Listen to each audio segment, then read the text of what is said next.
Jim Schwartz talked to the media today, and he addressed what's been missing from the Browns' defense the last 2 weeks against the Broncos and the Rams. We've been 2 weeks now without a defensive line sack, and for us, that's not us. We're not built that way. We're built. We put a lot of resources up front. We have a lot of good players up front. We have a lot of talent up front. And we're at our best when we can generate pressure with four-man pass rush. And in that game, the only time we were really able to generate any pressure was some blitz stuff. So we got to get back to that. We got to get back to clocking the quarterbacks and to building everything off of our four-man pass rush. And that's just not Miles. That's Z and Obo and Dalvin and everybody else. We play 8 guys up front. Everybody gets significant reps up front.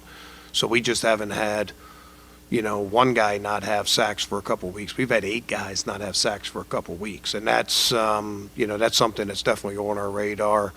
And when we're at our best, we can blitz on our terms as opposed to having the blitz to get pressure. And we're built that way. I expect to get back to that. And you can be sure, Quincy, that's what his unit on defense has been hearing all week. Mm-hmm. I mean, to me, it's been pretty obvious. You just ain't winning your one-on-ones, right?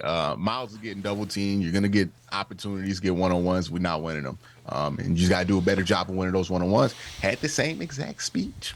Had the same exact problem against Seattle. You went on 1-3 straight off the back of some good defensive performances. I have no reason to believe that they're just going to fall off a cliff right now because of that, right? Well, I know it's easy to get lost in sauce after 2 bad games. You can fall into negativity, but the season is week by week. You can feel great one week, feel awful the next week, feel great for 2 weeks, feel awful for next 2 weeks, and then you're fine, right? We thought that the San Francisco 49ers were done for the season once they lost those 3 games. They're back to being the best team in the NFL, right? So that's just what it is. Got to come out, play better, win your one-on-ones. If they do that, they'll be a very good team. They'll be able to beat anybody. That's just who they are.